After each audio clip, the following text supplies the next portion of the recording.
رمضان كريم وكل سنة وانتم طيبين.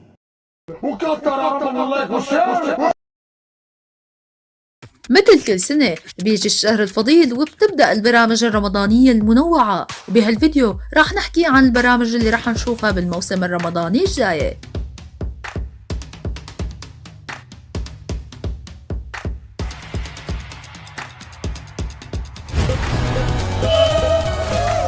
بحرق المنطقة. تمرين بالذخيرة الحية. حي ولا ميت؟ برنامج عوتر، برنامج كوميدي ساخر بيحكي عن الواقع السياسي الاجتماعي بطريقة ساخرة. البرنامج من تقديم عماد فراجين ورح ينعرض على قناة رؤيا. مين؟ رفيعة؟ انا برنامج يا نهار اسود ما حد يجي. برنامج كريزي تاكسي اللي من المحتمل ينعرض برمضان بعد نجاحه السنوات الماضية.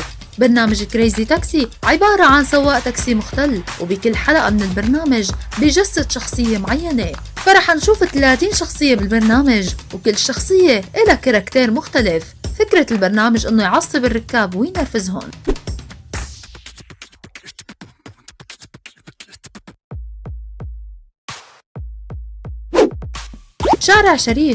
شارع شريف هو برنامج بيجمع أشخاص وبيعرضوا مواهبهم مثل الطبخ أو الغناء، ورح ينعرض على قناة الحياة.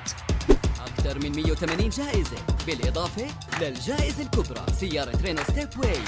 حملوا هلا تطبيق رؤيا من خلال الجوجل بلاي والآب ستور والهواوي.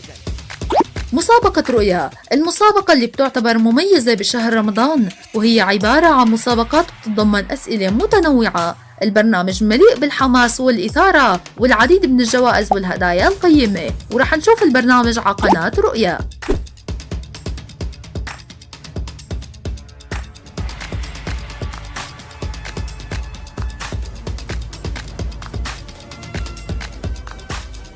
برنامج العرافة وشيخ الحارة، البرنامج المثير للجدل بيجيب مشاهير وبيقوم بإحراجهم بأسئلة غير متوقعة عن حياتهم وأسرارهم. انت من حقك تدخل بيتي وتعرف اسراري.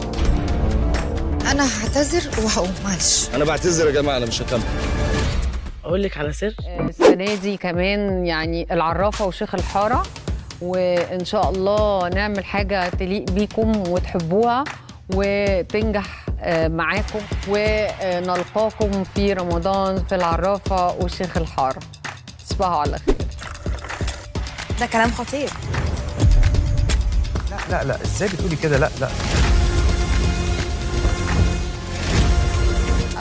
برنامج حبر سري هو برنامج حواري مع المشاهير، حقق نسب مشاهدات عالية وانعرض 3 مواسم منه. مقدمة البرنامج أسماء إبراهيم اللي صرحت بوجود موسم جديد برمضان، وإنه في مفاجأة من العيار الثقيل بتنتظرنا بالموسم الجديد من البرنامج.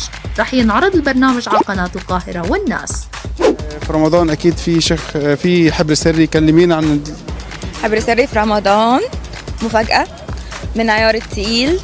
استنوا أقوى سيزون لحبر سري.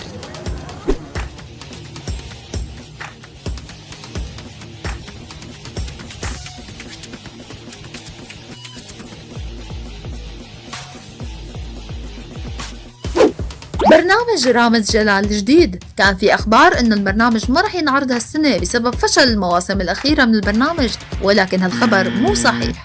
يا أخي هذا كلام مو صحيح.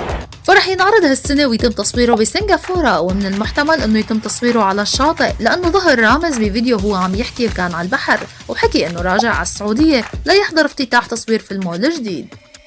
وهيك بنكون خبرناكم عن اغلب البرامج اللي رح نشوفها بالشهر الفضيل. خبرونا شو رح تتابعوا وشو البرامج اللي بتحبوها بالتعليقات، ولا تنسوا تعملوا لنا لايك وسبسكرايب وتضغطوا على زر الجرس لتوصلكم فيديوهاتنا الجديدة.